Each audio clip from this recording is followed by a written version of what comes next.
तो संसार में कैसे ही जोड़े हो, कोई दिक्कत नहीं, हम भजेंगे भगवान को, तो भजना है। रोकती है तो केवल माया,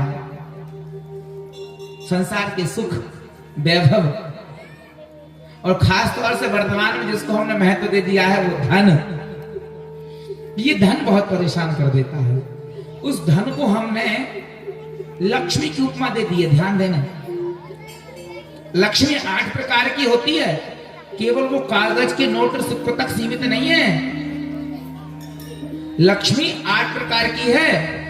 आपकी सुख रूप लक्ष्मी है, आपके वैभव रूप की लक्ष्मी है, आपके यश रूप की लक्ष्मी है, आपके रिद्धि सिद्धि रूप की लक्ष्मी है। यदि कदाचित आपने अत्याचार, पापाचार या अच्छे या बुरे जैसे भी अगर धन कमा भी लिया, तो धन मात्र से सुख नहीं आएगा।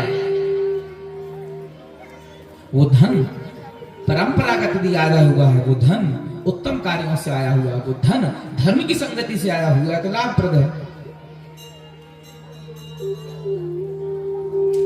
महाराज, कई लोग जो हैं लक्ष्मीपति बनना चाहते हैं, है ना? तो ध्यान रखो, कल का विवाह सुना था, मां रुक्मणी लक्ष्मी है, और रुक्मणी के साथ विवाह कौन करना चाह रहा था? पहले शिशुपाल पति बनना चाह रहा था। भगवान ने क्या किया? हरण करके ले गए कि नहीं? मतलब ठाकुर जी कहना चाह रहे हैं लक्ष्मी का पति तो केवल नारायण है। अगर कोई लक्ष्मी का पति बनना चाहेगा तो जैसे श्री कृष्ण द्वारकाधीश हरण करके ले गए थे और शिशुपाल रोते रहा, हम यदि लक्ष्मीपति बनना चाहेंगे तो भगवान उस धन का हरण करके ले जाएंगे। उस जिंदगी भर शिशुपाल की तरह रोना पड़ेगा। यदि जिंदगी में सुखी रहना है तो उस लक्ष्मी को पुत्री मान लो, या उस लक्ष्मी को मां मान लो, बेटा बन जाओ, तो उसका उपभोग कर सकते हो। लेकिन पति बनने की कोशिश करें लक्ष्मीपति, तो ध्यान रखना, रोने के लिए तैयार हो जाओ। लक्ष्मीपति तो केवल नारायण है।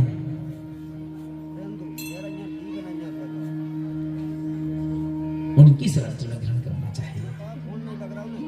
महाराज, भगवान द्वारकाधीश का प्रथम विवाह यहां पे संपन्न होता है, और रुक्मणी जी से ही प्रद्युम्न जन्म लेते हैं। और महाराज, ये प्रद्युम्न कोई और नहीं, जब भगवान शिव ने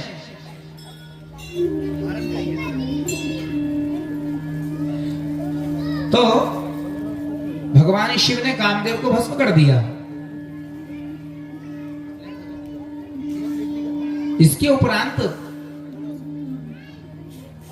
भगवान शिव ने वरदान दिया था कि तुम जो है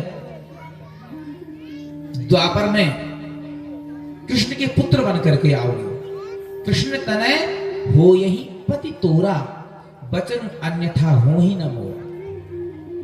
वही सुखदेव मुनि कह रहे हैं, कामस्तु वासुदेवांशो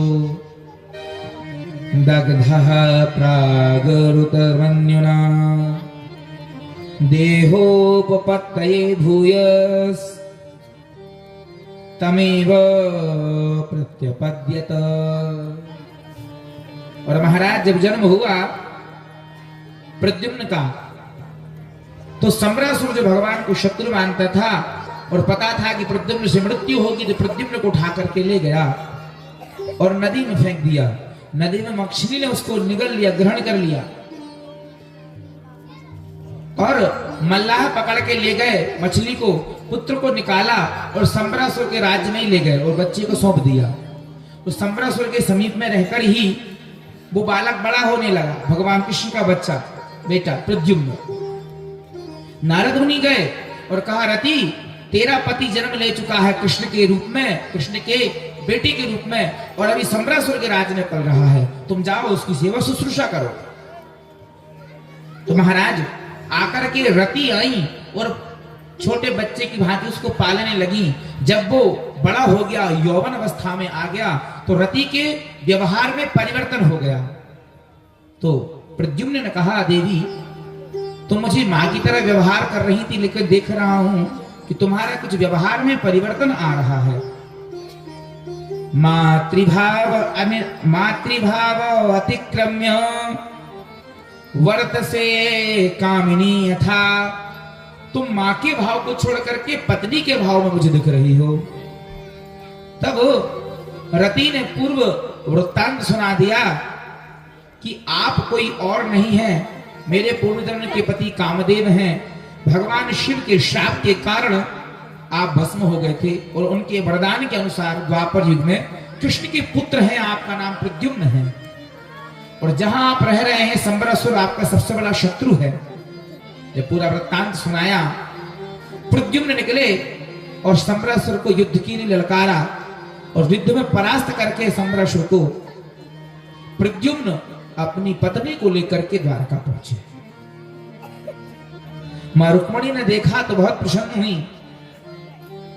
कहा, वाह प्रभु, आपकी बड़ी ठाकुर जी कृपा है।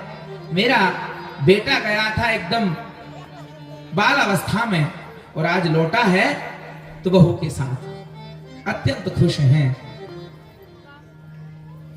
और महाराज, इनके ही पुत्र होते हैं कौन? अनिरुद्ध, प्रद्युम्न। सुखदेव मुनि ने कहा, परीक्षित, भगवान का ये पहला विवाह था। भगवान के 16,108 विवाह हुए हैं।